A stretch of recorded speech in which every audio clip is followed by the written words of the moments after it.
ngambil mata kuliah. Kalau full lebihan enggak apa-apa. Ya, kalau kurang susah kan ditambah-tambah enggak bisa. Nanti kamu dicoret orang. Coret sistem karena kelebihan pengambilan, makanya konsul kuliah mengambil ke kartu rencana studi ya. Semester yang lewat kamu dapat apa, berapa SKS dapatnya. Kalau ternyata dapatnya 20 SKS, kamu ambil 24, udah lewat, udah. Pasti ada dicoret kamu. Gimana dicoret? Kamu capek-capek kuliah. 6 mata kuliah, ternyata yang dihargai cuma 5 aja. Dan sayang toh. Nah, makanya konsul itu jangan nodong pembimbing aja. Kebanyakan tuh pembimbing itu nodong aja. Konsul enggak diisi sendiri, karena di sistem mana kan diisi. Mari diisi, ngisi KRS. Sudah Pak diisi. Lalu dosennya ditodong, Pak, minta tanda tangannya. Mestinya kalian itu kan yang namanya konsul pembimbing itu untuk Pak konsul. Sudah pas apa enggak? Misalnya kamu ada masalah apalagi, masalah apa-apa, tapi masalah kamu bingung, ragu pengambilan mata kuliah. Nah, itu hak kamu bertanya dengan pembimbing. Disiapkan pembimbing akademik namanya. Belum lagi nanti di akhir pembimbing skripsi. Ya, itu fungsinya.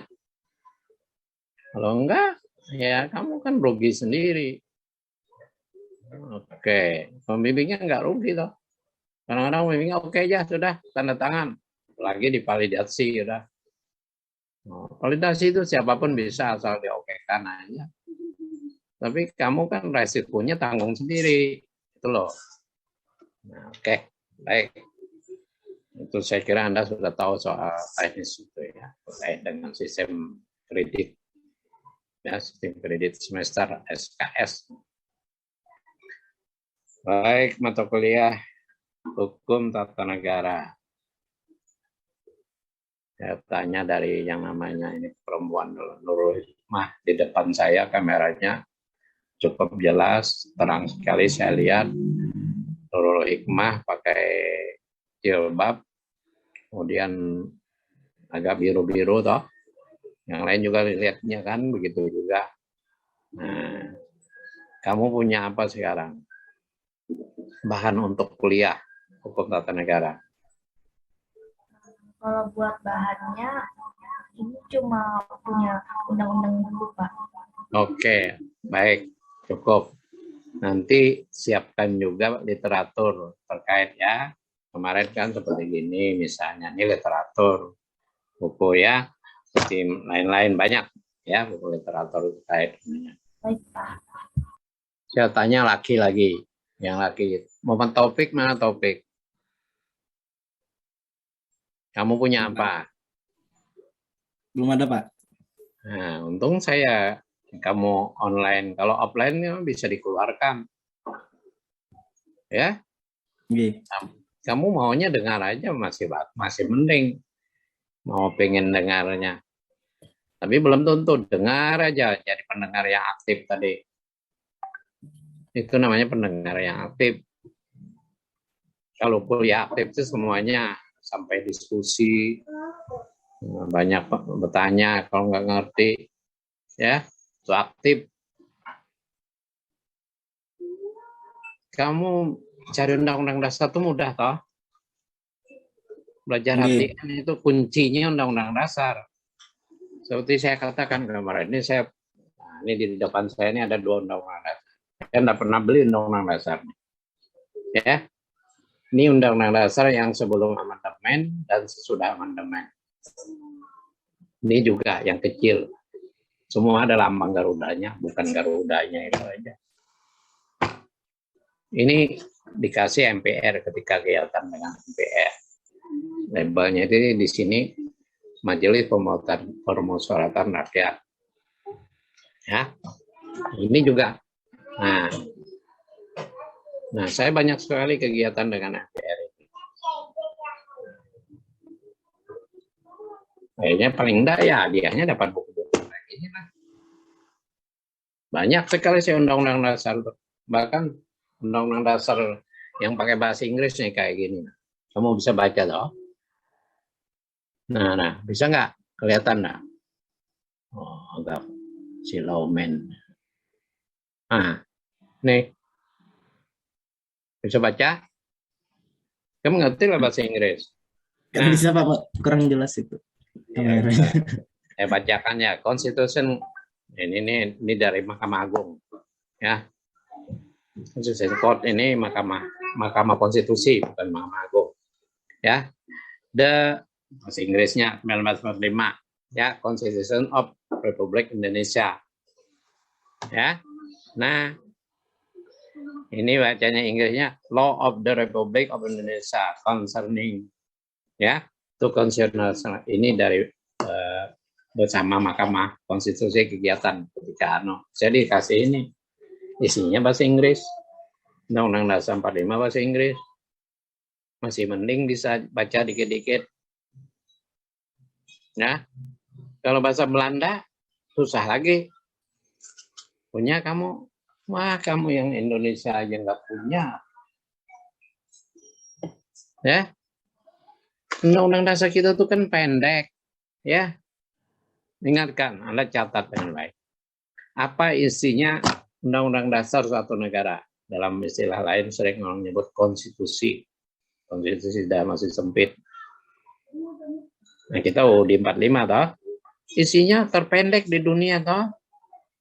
Ada yang sedikit lebih pendek lagi, itu cuma 35 halaman, 35 pasal Spanyol. Itu pendek lagi. Ya. Konstitusi pendek tuh di dunia terpendek tuh Spanyol. Kedua kita.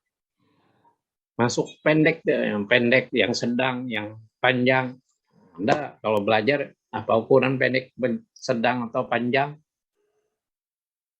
Yang panjang itu seperti India paling panjang konstitusinya, ya, hampir 400-an lah, bukan 400 pasal, 400-an pasal hampir. Konstitusi seperti undang-undang. Pada konstitusi undang-undang dasar itu namanya undang-undang dasar loh. Undang-undang yang dasar, yang pokok, yang fondamen bagi negara. Seyogianya, idealnya apa? Singkat, enggak panjang. Yang menjadikan sifat undang-undang dasar itu apa? Rigid, ya. Rigid lawannya dari fleksibel. Kalau sedikit itu fleksibel. Kalau yang panjang terlalu jelimet, rumit kayak India tadi. Nah, itu 397 pasal India. Saya tak tahu, enggak pernah lihat konstitusi India. Apakah sudah di amandemen, ya? Jadi berapa pasal, tapi tetap aja pasalnya banyak.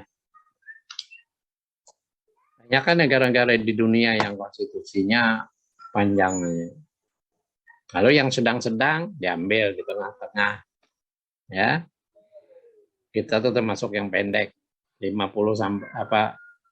Enggak ada kan 0 pasal. Satu pasalnya enggak ada. Nah, paling pendek di dunia itu ya Spanyol tadi.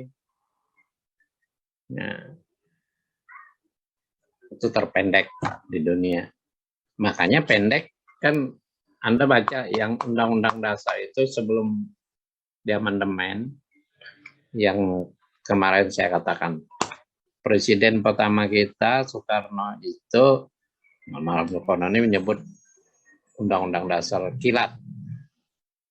Nah, itu undang-undang dasar yang tanpa perubahan itu undang-undang dasar proklamasi. Dia lahir 18 Agustus ditetapkan, ya, 17 Agustus 45 kita merdeka, proklamasi toh. Tapi kita belum punya konstitusi yang secara formal ditetapkan. Nggak ada konstitusi lagi. Sehari kemudian baru cepat-cepat ditetapkan Undang-Undang Dasar 45. Itu kan sejarahnya.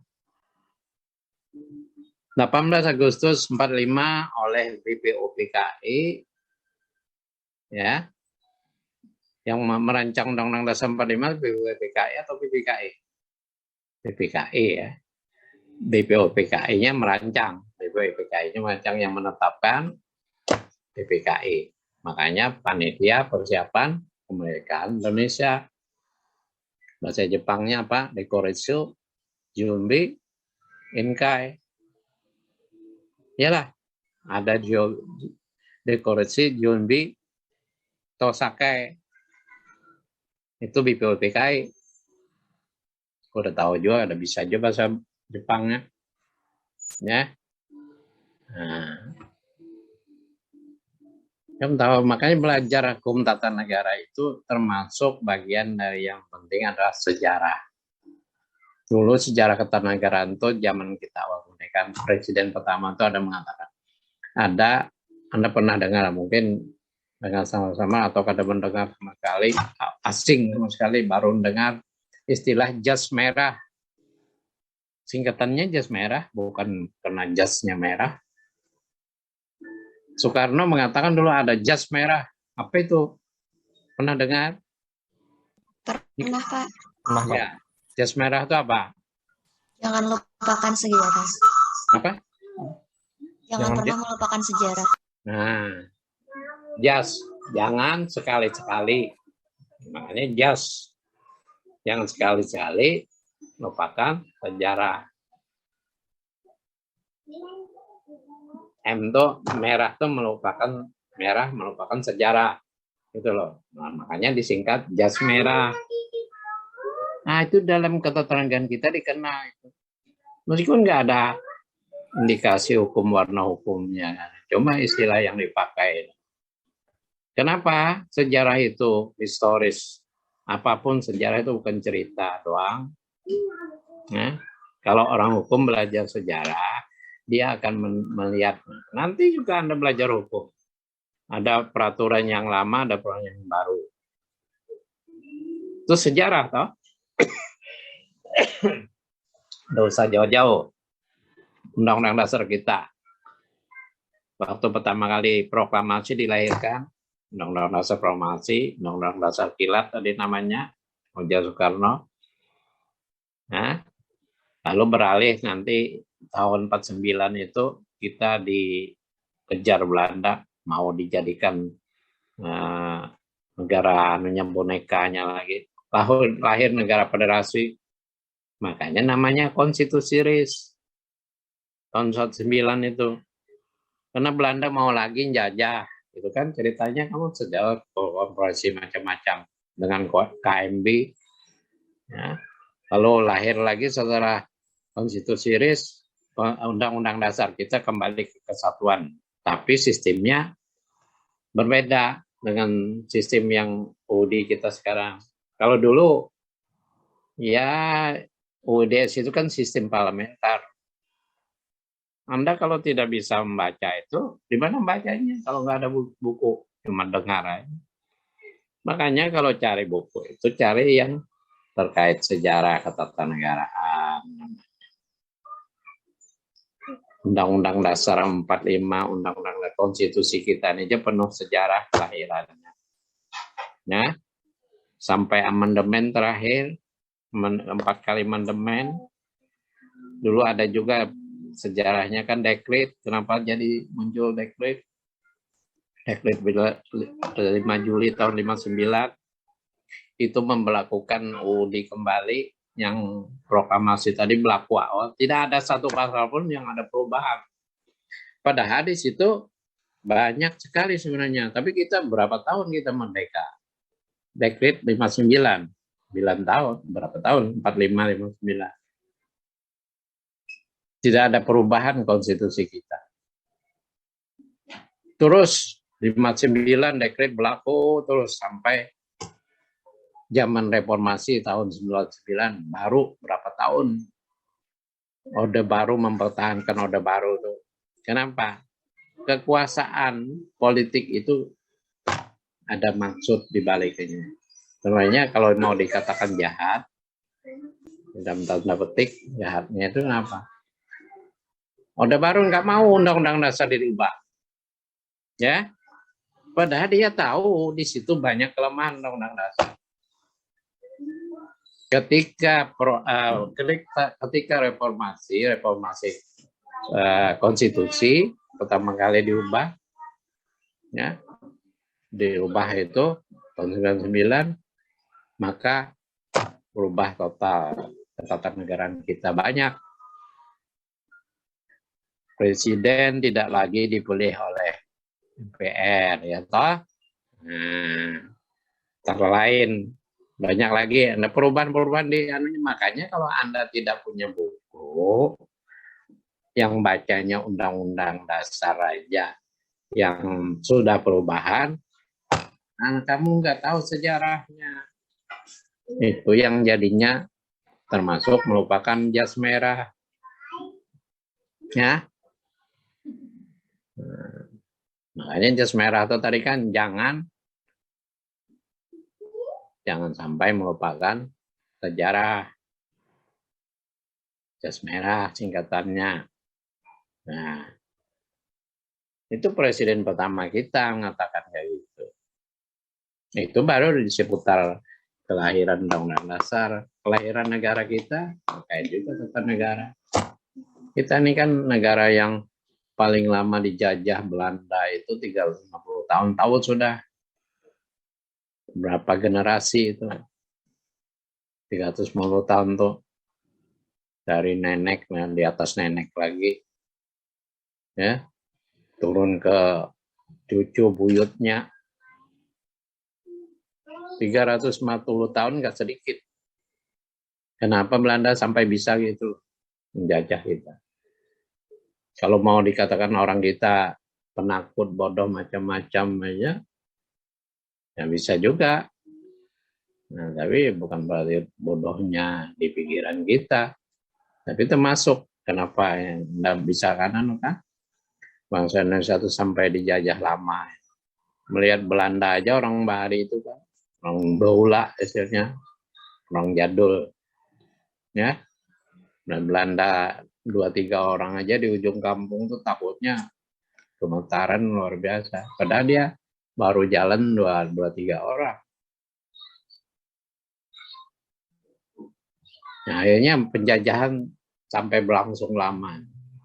Habis sudah cukup lagi Indonesia lagi-lagi ditempa musibah. Dijajah lagi oleh Jepang loh.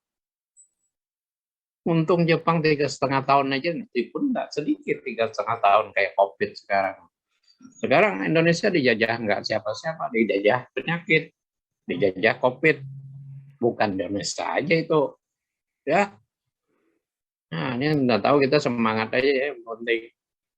Dari COVID yang asalnya dari Cina, lalu generasi kedua ada COVID namanya Delta, ngeri, masih mematikannya, tingkat anunya masih parah. Generasi ketiga sekarang yang namanya Politron Politron itu TP ya. Ini apa? Yang sampai booster segala itu dari Afrika tuh. Omicron itu ceritanya kan dari Afrika.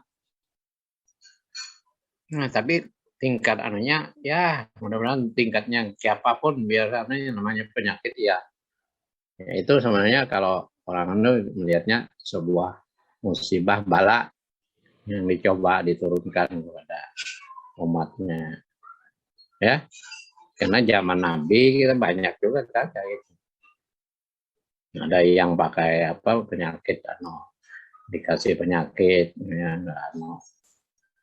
ya Nabi sendiri pun karena dicoba toh dengan penyakit yang paling parah ya, misalnya seperti, tapi orang yang namanya Nabi Rasul Tuhan itu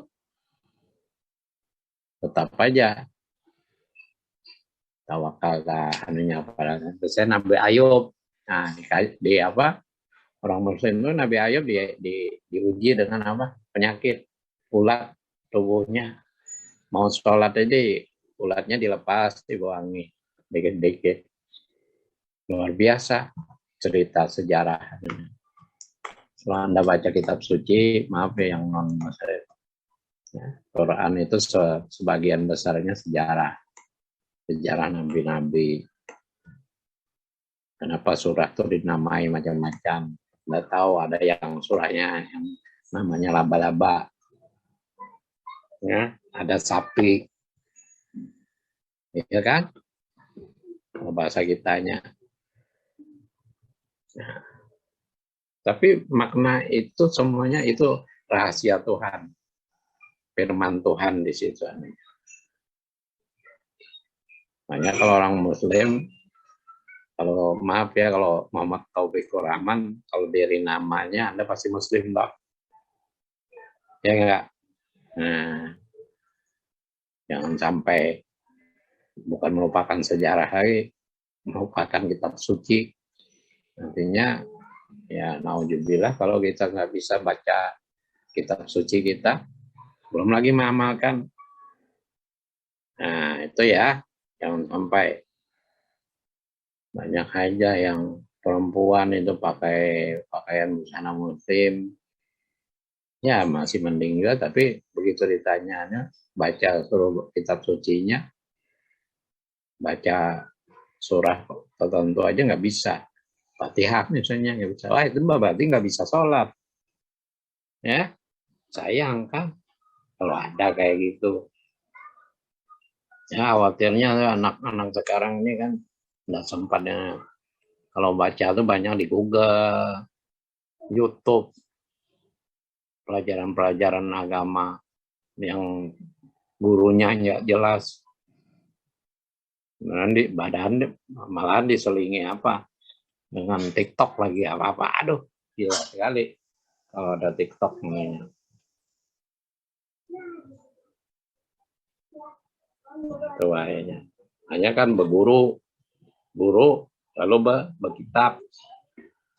Kayak sama Anda kuliah juga, kalau tidak bukan kitab tapi bebuku. Kalau ada bebuku, ini ada yang mau setting jawab tadi ya. Mohon maaf Pak, izin bergabung kembali. Dan tadi keluar job gara-gara jaringan ulun tadi menurun. Setiawan mana? Coba saya panggil. Dir, Pak. Nah, kamu kenapa? Betul-betul Jaringan tadi menurun, Pak. Menurunnya turun ke kampus kah? Enggak. Makanya, Tapi Ulun sudah bergabung. ya, kamu tuh sudah Iya. ngisi daftar hadir sudah? Sudah, Pak? Nah, sudah bisa toh? Iya, bisa, Pak. Nah, saya kan ngisi itu, saya batasi tadi. Presensi mahasiswa mandiri. Saya beri waktunya 13 dari jam 13 sampai 13.15. Anda lebih 1 menit aja dicatat sistem. Anda tidak termasuk, tidak bisa ngisi lagi. Ya toh? Itu sistem tidak ada ampunnya. Tapi Anda yang baik, aktif, hadir aja di dalam. Kan saya catat. Ya. Oke, kalaupun Anda terlalu banyak itu, nah, sistem bermasalah. Bukan sistemnya, Anda yang bermasalah. Ya, Anda dianggap tidak banyak hadir, lalu dapat label T. T tahu kan artinya? Kalau disemari kehadiran T, artinya tidak cukup. Anda hasilnya apapun, pasti dikasih E. Gitu loh. Kasihan Anda kalau dapat E itu. Nah, ini problem. Saya tuh tidak sempat karena banyak mahasiswanya, banyak mata kuliah ya. Akhirnya apa? Nggak ada lagi. Lalu sistem persoalannya. Anda juga komplain dengan sistem. Ya, salahnya Anda kurang disiplin. Ya, makanya disiplin itu pertama kalau mau masuk itu usahakan. Ini anunya bukan rahasia. Ini triknya. Anda kalau mau kuliah, benahi dulu daftar hadir. Isi pertama kali daftar hadir. Kalau lelet, usahakan sampai jangan habis. Karena dosen itu bisa memberi label ya absen mandiri. Itu berarti batas waktu tersedia di situ. ya. Belum lagi aktifnya. Nah, makanya pertama kali itu yang diperhatikan daftar hadir, presensi, isi mari ya.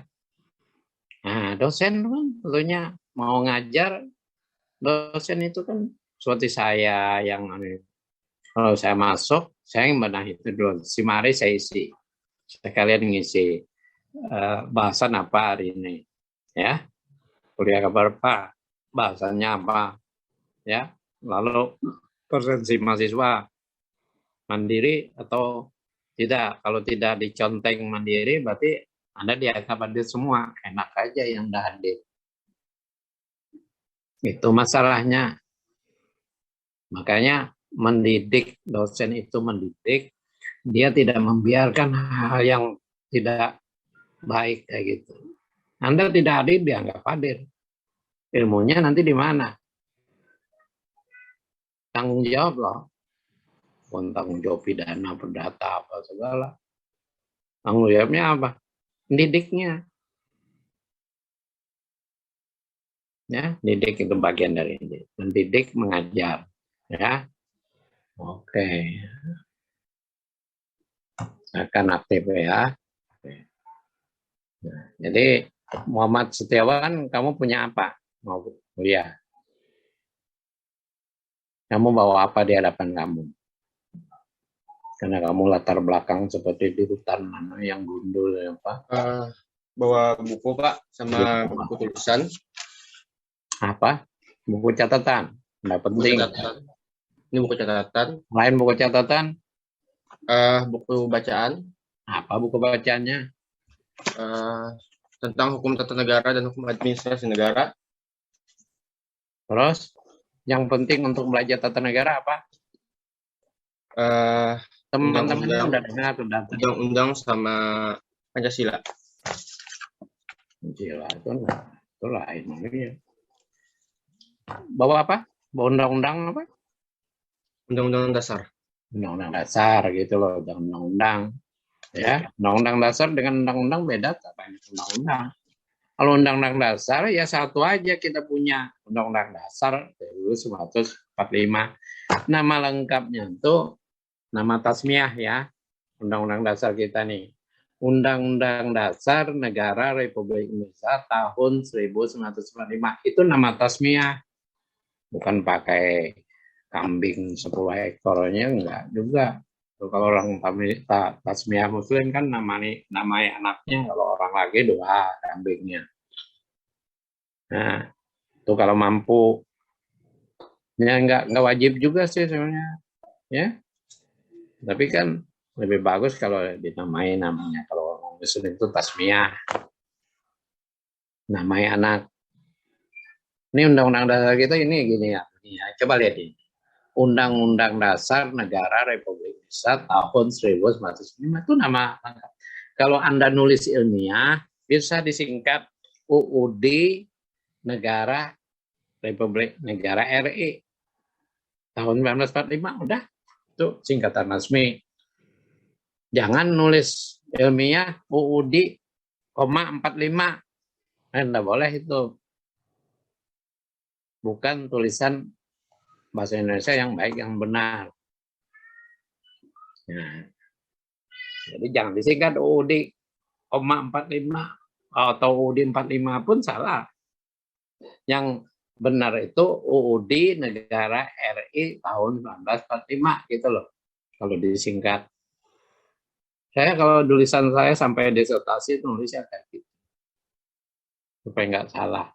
Kita tata cara nulis yang benar. Tata cara kalau Anda orang hukum tuh nulis kan undang-undang dasar ini, jangan undang-undang biasa kan, undang-undang dasar ini disingkat, nah disebut. Nah kalau undang-undang dasar itu ada nggak di pasal terakhirnya bunyinya kayak gitu? Biasanya undang-undang kayak gitu loh. Nah, karena undang-undang dasar itu tidak ada ketentuan anunya peralihan dengan penutup ada kan? Nah, kan ada. Kalau undang-undang biasanya undang-undang ini disebut mau disingkat Nah, nama undang-undangnya. Nah, maka itu singkatan resmi yang digunakan ketika kita nulis. Jadi orang tahu nggak salah lagi kita. Ya, oke. Kamu baca undang-undang dasar ya. Muhammad Setiawan punya undang-undang dasar tadi? Punya kamu? Pak, tapi Baik. enggak dalam buku, tapi bukan buku undang-undang, Pak. Jangan undang-undang lagi, sebut aja undang-undang dasar. Ya, undang-undang dasar, Pak. Di mana? Bukunya siapa itu? Ada dari lampirannya. Terpisah sih, Pak, ini, Pak. Oh, ya. Itu kamu tuh belajar, tahu kamu belajar ya. Ini yang lain dengerin ya. Saya bukan untuk si Muhammad Setiawan aja. Undang-undang dasar sudah saya katakan tadi. Kalau pegang itu yang lengkap. Kalau perlu yang sebelum-sebelumnya.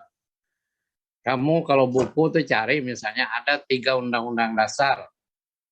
Dari undang-undang dasar yang sebelum dirubah sama sekali, konstitusi RIS, awan ODS. Nah, tinggal kamu nambahin undang-undang dasar yang sesudah amandemen. Ini di sini saya sesudah sebelum ODS nggak ada, konstitusi nggak ada. Kamu belajar sejarah tadi, ya. Kamu dengarkan tadi Setiawan jas merah. Apa artinya? Jas merah. Jangan sekali-sekali merupakan sejarah. Nah, itu kata presiden kita pertama, Soekarno. Ya, sejarah ketatanegaraan itu banyak. Kamu dengar yang namanya, dulu kan ada istilah sumber tertib hukum. Apa aja itu? Ini sekarang kita mau bicara sumber hukum, termasuk secara khusus sumber hukum tata negara. Dulu ada namanya sumber tertib hukum. Itu dalam sejarah hukum, perundang-undangan nggak ada istilah sumber tertib hukum. Makanya hilang. Dulu ada sumber tertib hukum tuh contohnya kayak proklamasi, super semar, ya toh? Kamu catat atau baca di konfirmasi di buku literatur yang tersedia. Ada super semar dulu kan? Ada dekret juga termasuk dikatakan sumber tertib hukum. Istilah itu bukan konsep, istilah itu bikin kacau. Yang ada itu sumber dari segala sumber hukum yang di atas itu Pancasila, ya. Yang ke bawahnya lalu sumber hukum tertinggi. Baru yang ketiga, di level ketiga namanya sumber hukum biasa. Sumber hukum itu terdiri dari sumber hukum material, sumber hukum formil. Ya enggak? Kamu jangan asbun, jangan biasakan jadi anak sekolah cuma bisanya asbun aja. Kamu tuh sekarang sudah jadi mahasiswa. Ya, jangan asok aja jadi mahasiswa. Udah ilmunya, pikiran kamu jadi siswa. Kamu sudah lebih dari siswa. Makanya disebut mahasiswa. Siswa yang maha itu kan lebih tinggi. Lihat kamu kalau berketuhanan. Maha kuasa, maha esa. Ya kan? Nggak ada lagi tuh Tuhan yang lebih maha kuasa, lebih maha esa. Pasti Tuhan. Kalau ada yang lebat dari Tuhan tuh hantu dibaliknya. Tuhan hantu. Hantu. Nah, jadi hantu jadinya.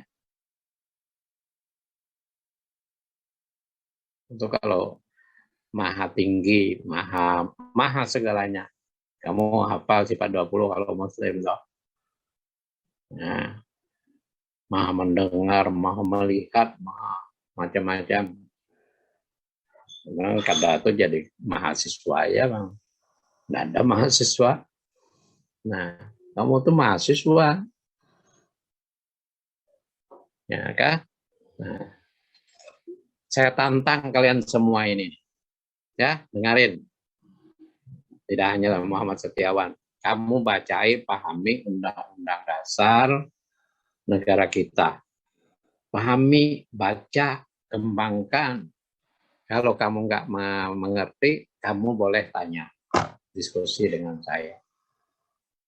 Atau yang enak-enak aja temannya dulu menjawabkan. Itu diskusi namanya, kuliah aktif. Yang lain juga ngikuti ketika temannya bertanya, yang lainnya ikuti kan. Wah, ini gampang aja sih, ini si Setiawan nanya ini, aku pun dapat menjawab katanya dalam hati. Lalu dia angkat tangan, jawabkan. Nah, enak aja ternyata. Itu diskusi. Nggak harus yang mudah-mudah ya, bukan berarti harus sulit juga.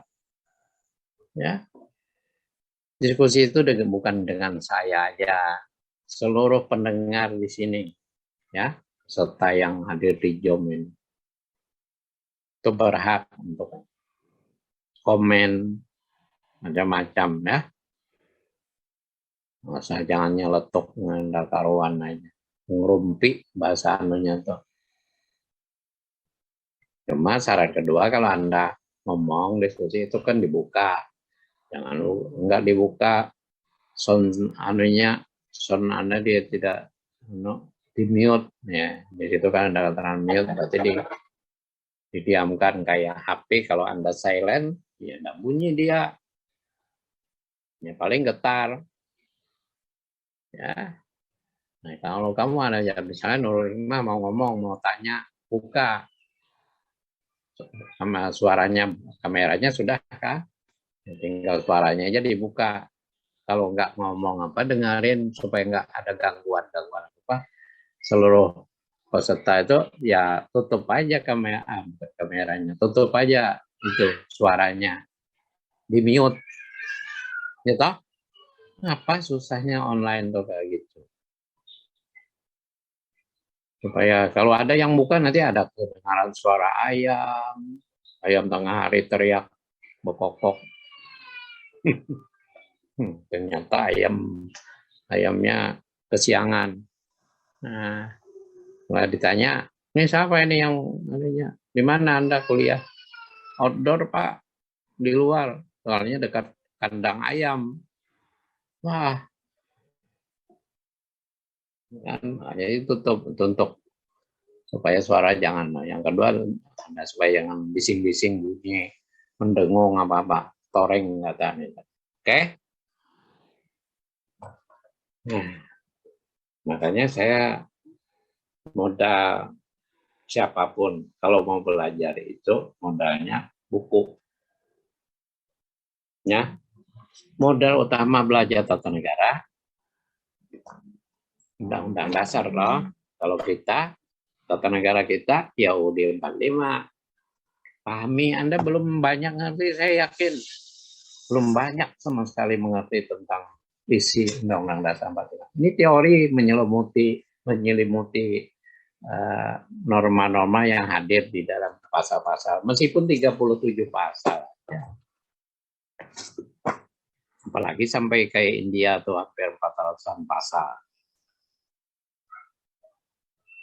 Saya gambarkan kemarin, gambaran konstitusi Undang-Undang Dasar suatu negara itu isi gambarannya apa? Tentang pertama statement, berkenaan dengan statement pernyataan-pernyataan dari negara, statement negara. Indonesia negara hukum, kedaulatan di tangan rakyat, pasal 1 itu statement itu, ya. Nah, yang punya makna, teorinya dibaliknya ya ada juga. Yang kedua mengenai alat perlengkapan negara, diatur, ya. Alat perlengkapan itu bersama hubungannya satu sama lain, kan. Nah, MPR hubungannya dengan lembaga negara apa? Anda ngerti banyak, kalau nggak ngerti di situ susah. Nah, yang ketiga, hubungan negara dengan warganya. Anda baca, kalau kewarganegaraan itu pasal apa? 26 ya. 26. Iya, ya 26. Ya. Warganegaraan ya. 27 itu sudah masuk hubungan negara dengan warganya. Itu negara menyatakan prinsip equality before the law. 27 itu. Orang hukum hafal kali itu. Nah, jadi kenapa persamaan di dalam hukum itu siapapun letaknya sama di depan hukum, ya, hukum dan pemerintahan itu prinsip equality, ya. Pasal 28-nya berkenaan dengan hak-hak warga negara, kewajiban warga negara, hak dan kewajiban 28, 29, 30, 31, 32, 33, 34, bis 35 isi yang keempat berkenaan dengan bendera, bahasa, lagu kebangsaan, ya lah, simbol negara kita. Ada, coba Anda lihat pasal 3. Yang punya undang-undang dasar, tolong dibuka. Pasal 35 itu apa bunyinya? Itu identitas negara, ya. Nah, makanya bab ke-15 Undang-Undang Dasar itu bunyinya apa? Bendera, bahasa, lambang negara, lagu kebangsaan. Itu wajib dinyatakan di dalam konstitusi tiap negara. Kita meletakkannya di pasal 35. Bendera negara Indonesia adalah sang merah putih. Itu bunyinya toh. Kenapa membuat sang? Sepertinya asing kan? Bahasa Indonesia itu kalau membuat sang. Kenapa cerita-cerita binatang dulu kancil itu disebut sang kancil? Tanya guru bahasa Indonesia, kenapa Pak? Enggak kancil aja. Sang kancil. Ya. Bahasa Indonesia yang kuno juga ya. Jarang digunakan. Kenapa? Kita sejarahnya ya menggunakan sampai sekarang sang merah putih. Bendera kita, itu bendera. Bahasa juga. Kenapa? Tegas, pendek, dinyatakan. Bahasa negara Indonesia, bahasa negara ialah bahasa Indonesia. Seandainya normanya ditambahi bahasa Indonesia dan bahasa Inggris, kita wajib warga negara bahasa Inggris. Kayak Filipina tuh konstitusinya memuat 2 bahasa. Ya, bahasa pertamanya Tagalog, bahasa aslinya Filipina, yang kedua bahasa bekas jajahan karena Filipina itu jajahan Inggris karena umumnya, lalu yang kedua bahasa dunia juga Inggris kan, nah kan dinyatakanlah bahasa Inggris bahasa kedua, konstitusinya tegas. Lambang negara, nah 36 itu 36A, lambang negara ialah Garuda Pancasila dengan semboyan. Nah dilengkapi di kakinya burung Garuda itu semboyan Bhinneka Tunggal Ika. Semua tahu tuh warga negara. Kalau Anda kena PPKM karena Anda dapat menjawab lalu Anda di WhatsApp orang, itu salah sendiri. Warga negara kok banyak di PPKM tuh suruh menghafal Pancasila. Jangankan hafal, sila pertama aja Anda hafal ya. Sebutkan Pancasila, sila pertama apa? Bingung dia. Dari warga negara Indonesia lahirnya mungkin karena ya nggak mungkin nggak berpendidikan juga. Kita SD kan, karena bisa baca itu, bisa baca. Warga negara tuh kalau sampai warganya banyak, lagi banyak ya, tidak memiliki pengetahuan tentang tidak bisa berbahasa Indonesia atau tidak bisa baca bahasa tulis, itu yang salah siapa? Negaranya juga disalahkan. Kalau Anda pergi ke global dunia, ya, ada dengar istilah long life education, ya, bahwa hidup itu ada pendidikan namanya. Pendidikan itu wajib kalau ada warganya satu negara, itu merupakan hak warga negara. untuk dididik bisa baca tulis. Kalau kada bisa buta, tuh negaranya juga disalahkan, ya kan? Minimal pendidikan SD bisa sudah baca. Sekarang anak TK aja udah bisa baca tulis, toh. Kalau nggak bisa pegang HP ya. Nanti dikirimi pesan, nggak bisa baca, otak atik, nggak bisa baca nih namanya siapa, nggak tahu namanya. Lambang negara itu namanya itu Garuda Pancasila. Lambang negara ialah, ada situ disebut burung Garuda. Padahal Garuda itu sebenarnya burung, nama burung. Cuma dijadikan nama konsep Garuda Pancasila karena ada simbol-simbol sila 5 di dadanya. Nah, itulah lambang negara. Ya, Garuda Pancasila. Makanya di konsep namanya Garuda Pancasila. Ada lagi di kakinya tulisan Bhinneka Tunggal Ika. Yang selanjutnya itu lagu kebangsaan, toh. Nah, lagu kebangsaan kita kalau menyanyikan nggak ada apa juga susah jadi warga negara Indonesia. Ya, kurang etis, enggak. Tidak Pancasila, bukan tidak Pancasila, tidak nasionalis. Anda warga negara Indonesia tapi tidak bisa menyanyikan lagu kebangsaannya. Namanya lagu kebangsaannya aja kada tahu pomanya. Jangankan nyanyikan, lebih parah lagi. Lagu kebangsaan Indonesia apa? Kali dijawabnya apa? Semut-semut kecil. Lagu anak-anak. Ya? Itu kasihan loh jadi warga negara Indonesia.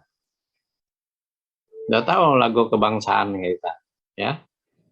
Indonesia Raya yang cipta, apalagi itu pengetahuan kan, mengiring siapa yang ciptakan, gimana isinya, apa udah. Oh, itu kalau anak sekolah sampai perguruan tinggi udah hafal juga, ya. Nah, itu ada undang-undangnya, atau kan? Makanya pasal 36 itu tambahan ya, 36C itu. Tentuan lebih lanjut mengenai bendera, bahasa, lambang negara, lagu kebangsaan diatur dengan undang-undang. Berarti undang-undangnya ada. Orang hukum belajar itu. Dalam norma itu kadang-kadang diatur dalam undang-undang, diatur dengan undang-undang, berdasarkan undang-undang, menurut undang-undang, dalam undang-undang. Nah, itu Anda harus ngerti konsep itu. Yang mana dengan dalam undang-undang, menurut undang-undang. Beda. Jangan asbun aja. Nah, kesemuanya bab 15 itu, bendera, bahasa, lagu kebangsaan tadi, itu adalah berkait dengan identitas negara. Ya kan? Identitas negara mengenali, ini benderanya merah putih, Indonesia jangan kebalik masangnya, putihnya di atas bendera kita merah putih, terbalik merahnya apa di bawah. Itu bendera Polandia. Ada juga negara ternyata yang mirip dengan negara kita, tuh benderanya putih merah. Ternyata Polandia punya bendera yang kayak gitu loh. Nah, itu kalau ada warganya memasang bendera, asik masang kan, orang pada pasang juga karena dianjurkan, nggak ada apa-apa, ingatan hari apa, soalnya kemerdekaan, apalagi kemerdekaan Indonesia 17 Agustus. Paling tidak kan pasang bendera, ada masangnya kebalik atau setengah tiang aja sudah salah. Itu bendera orang berkabung. Bendera full, masangnya lagi putihnya di atas. Lah, ini benar apa enggak? Jadi dia enggak punya pengetahuan, asal pasang aja. Masang talinya terbalik. putihnya di atas, merah di bawah. Udah kita kan merah, putih. Berarti merah duluan.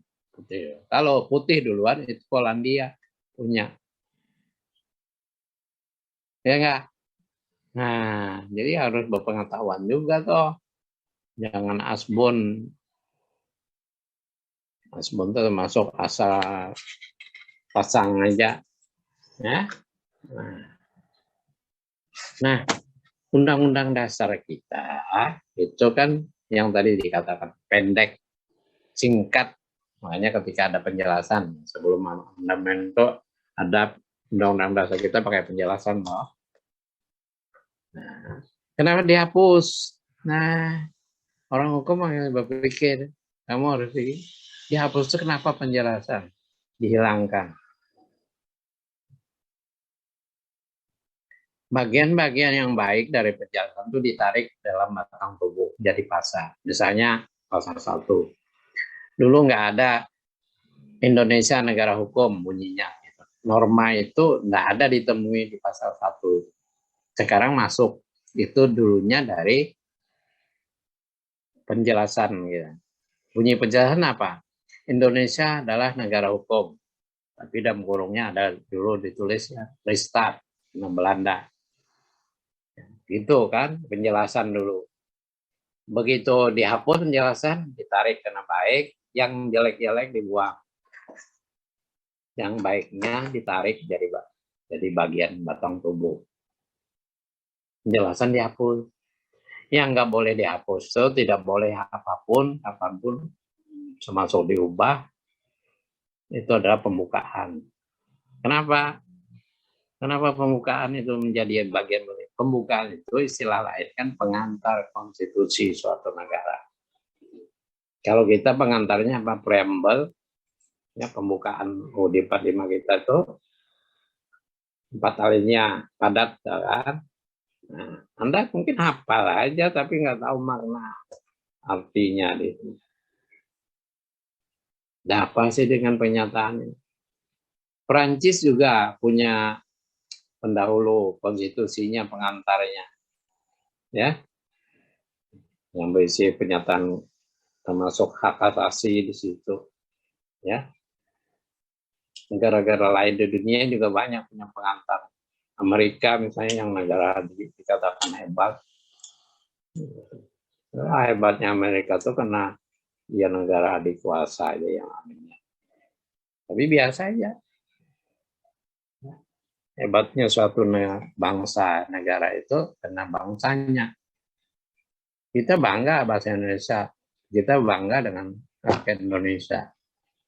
Karena ternyata rakyat Indonesia itu juga bisa menciptakan macam-macam. Yang mungkin orang lain tidak punya, kita punya. Kita bisa berinovasi, kreasi macam-macam. Juga bisa negara kita. Rakyatnya macam-macam. Ada yang nggak sekolah tapi pintar. Ya, bukan berarti nggak sekolah, maksudnya nggak sekolah tinggi-tinggi, toh. Tapi pintar aja. Ciptakan ini. Ada yang jadi insinyur dalam istilah formalnya, ahli dalam permesinan macam-macam. Saya dulu di kampung zamannya saya. Beliau itu lulusannya cuma SD. Cuma urusan di mesin nomor 1. Pengalaman. Itulah yang diberikan nikmat anugerah oleh Tuhan. Pengetahuan itu. Bisa menciptakan mesin-mesin yang misalnya penggiling padi itu loh, bisa memperbaiki mesin macam-macam dengan ilmu otodidak kayaknya. Nggak belajar sebagai insinyur apa, nggak ada. Bisa aja. Indonesia bikin mobil juga bisa. Sekarang cuma nggak dihargai mobilnya. Dulu kan muncul mobil anak SMA di Solo itu. Cuma tenggelam. Nggak ada yang modalnya. Karena urusan bisnis. Jepang takut tergusur produknya, mobil-mobil tersaingi berkurang. Bisa juga. Akhirnya SMK, mobil SMK itu tenggelam. Bangsa kita juga bisa menciptakan pesawat. Presiden dulu kan wakil presiden almarhum Habibie itu luar biasa. Beliau pendidikan sampai di Jerman berapa tahun, sampai bisa menciptakan pesawat. Kamu mungkin mendengar ya, N235 yang terkenal dulu, Nurtanio ya. Itu produk-produk Indonesia bisa terbang. Bukan seperti Rusia yang kemarin uji coba pesawatnya canggih, super canggih, apa begitu naik uji percobaan banyak yang ikut, termasuk wartawan apa. Sekalinya canggihannya dia sombong, mungkin ya. Sombong akhirnya apa? Jatuhnya di Gunung Salak sana, di Jawa Barat. Jatuh. Jadi sebentar aja. Takdir nggak bisa dibaca kayak yang canggih apapun. Kamu nonton kapal laut yang zaman dahulu, canggih, super canggih, besar, macam-macam, Titanic. Ya, Titanic itu kan luar biasa mewahnya dulu, meskipun setengah kayu dalamnya besi juga. Begitu nabrak gunung es di lautan Antartika yang akhirnya tenggelam, banyak korban lah. Lalu difilmkan Titanic, sombongan manusia juga. Ternyata Tuhan berkehendak lain. Alam nggak bisa ditaklukkan. Begitu nabrak sedikit aja nyenggol gunung es, bocor, tenggelam di laut yang dingin luar biasa. Difilmkanlah dengan gaya romantis, dengan bintang yang ada. Akhirnya jadilah Titanic terkenal. Berapa kali diputar bukan di bioskop lagi, di televisi. Sejarah romantisnya yang dikenal. Negara kesombongan manusia dengan teknologinya tidak dicatat. Itu kesombongan manusia dengan teknologi. Sama itu pesawat Rusia kemarin yang jatuh di Gunung Salak gitu loh. Nah, gitu loh. Nah, kan ceritanya supaya ngantuk sebagian. Setiawan tadi kelihatan kamu ngantuk juga ya. Jangan banyak tuh menguap, tau lah. Menguap tuh tandanya ngantuk. Aku belum lagi mengantuk. Indikasi mengantuk belum lagi. Meskipun belum makan juga sama. Kamu nggak tahu. Saya belum makan. Saya pun nggak tahu kamu belum makan. Nggak penting tuh. Bukan nggak penting makannya. Oke ya. Saya ingatkan. Semuanya di sini kamu ke depan kalau kuliah dengan saya tantang kamu minimal menguasai ini Undang-Undang Dasar. Pahami, pelajari dengan baik, rujuk dengan buku-buku literatur HTN apa aja. Silahkan. Ya, kamu tanya, diskusi. Oke? Supaya kamu tuh nggak kuliah tuh benyem aja kata orang Kalteng. Tanya benyem, tidak bertanya apalagi benyemnya setengah mati. Kayak orang anunya narai kau batiru. Orang Kalteng. Soalnya guringnya. Kenapa ikan batiru itu guring? Ya. Nah, ini guring. Ada mendengar lalu. Apalagi jam nangka ini. Nah, ini jam berapa sudah ini? Ya. Nah, ini kalau ngomong terus nanti. Nah, jam 14:15 kurang lebih. 14 itu berarti jam 2 atau 4. Kuliah kita sampai jam berapa? Ketua kelas siapa tadi? Ketua kelas Sampai 15.30, Bapak. Yohanes ya. 15:30 panjang sekali. Padahal saya ada lagi. Habis itu saya nyambung lagi. Aduh, hari ini full. Untung enggak off online. Kemarin saya coba seminggu 2 hari, Rabu dengan Kamis saya full sama hari ini. Terakhir jam 15.30 sampai seterusnya ya. Sampai 17 berapa itu? Untung ada sampai 18 gila.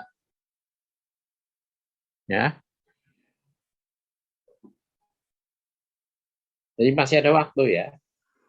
Sampai 15 jam berapa tadi habisnya? 15.30, Bapak. 15.30 ya. Masih ada waktu. Ada yang ditanyakan? Silakan dulu. Kita bicara di Simaris ya manunya, sumber hukum.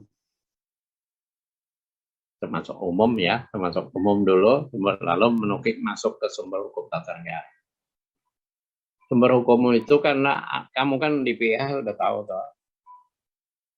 Diajarin sumber hukum formil, material. Ya toh? Biasanya kalau belajar teori itu ada formil, ada material, ada formil. Sumber hukum formil, material. Hukum formil, hukum material juga ada. Beda tuh. Kalau Anda lihat KUHP dengan KUHAP, itu hukum formil, hukum material. KUHP itu hukum material. Formilnya hukum KUHAP itu. Kita menundang hukumnya. Itu hukum acara istilah. Operasional. Nah, kamu ngerti hukum, jangan asbun aja. Sumber hukum formil, masyarakat nanti nanya umum. Apa itu sumber hukum material? Sumber hukum formil? Saya kemarin kalau ada yang ikut semester 1 dengan saya, mata kuliah Pancasila. Pancasila itu sumber hukum material. Karena masa Pancasila itu abstrak, ada bisa dilihat. Ya toh? Bukan Garuda Pancasila yang di konsep konstitusi tadi. Pancasila itu kan siapa yang bisa lihat Pancasila? Kamu belajar hukum nggak banyak yang abstrak. Keadilan bisa lihat nggak? Perasaan baik bisa nggak lihat? Nggak ada semuanya lihat. Cuma bisa dirasakan. Oh ini baik tidak? Ini layak tidak? Ini patut nggak? Itu akhirnya menjadi asas. Kamu belajar tahu filosofi. Adil itu apa? Keadilan tentang keadilan. Keadilan menurut anunya. Ada teori-teorinya toh. Teori tentang keadilan. Belajar hukum. Kalau sudah lajang ke filosofinya.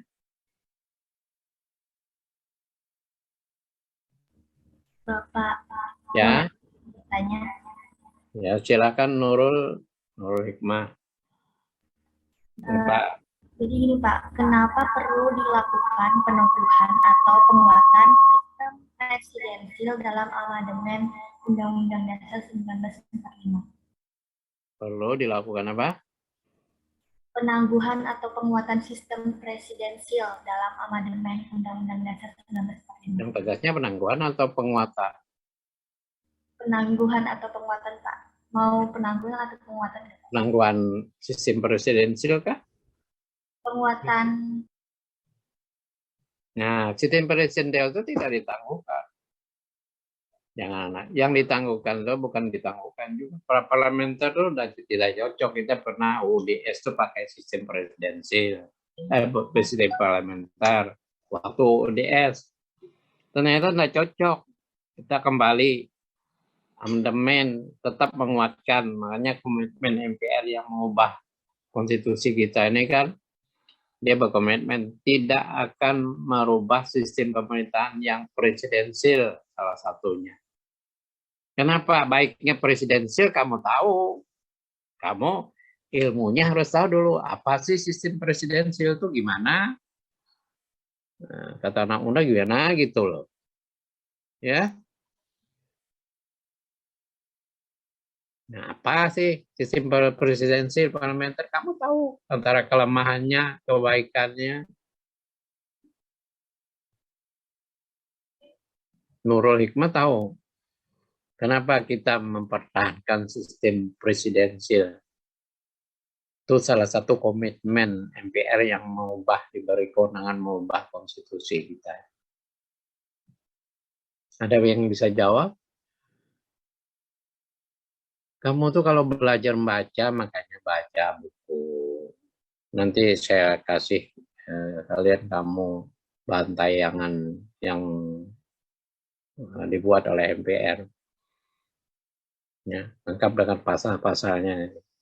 Ada di saya nih, kontinya nanti. Ada nggak di saya nih rasanya?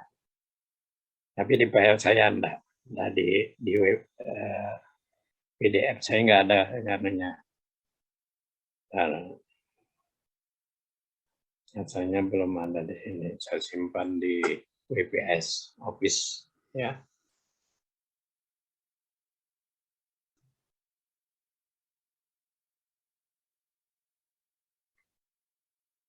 Nah, itu panjang namanya. Bentuknya PowerPoint. Ya. Ada di file laptop saya. Nanti saya anukan. Nggak ada di sini. Belum saya simpan. Masih saya disalin dulu, salin nanti PowerPoint-nya saya masukkan di WPS saya. Nah, jadi mudah kan ngirimnya, men-share kepada Anda. Anda punya grup nih, kelas E ini, punya grup kah? Yohanes? Punya Bapak? Punya, sudah punya. Sudah punya. Saya masuk di grup. Nanti ulun masukkan biar. Nah, kalau kamu adminnya masukkan saya. Iya Bapak.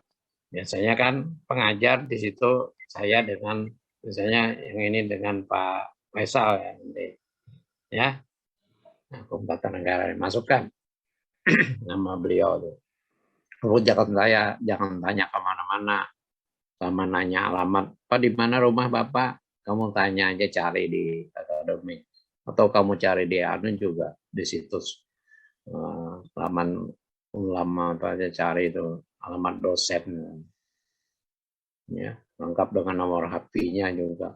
Kalau kamu mau di ke fakultas ya di akademik tanya. Nggak usah tanya. Kadang-kadang Pak, rumah Bapak di mana? Saya mau konsul. Begitu datang aja saya bilang, rumah kamu antar aja ke rumah. Tanya lagi, rumah Bapak di mana? Ya sudah, saya udah kasih jawab. Artinya Anda yang tugas bisa pintar mencari. Jangan turun ke kampus juga, anak itu kadang-kadang anak semester 1, 2 atau bahkan sudah lama aja jadi masih manja. Ya. Karena itu ya. Oke. Maaf.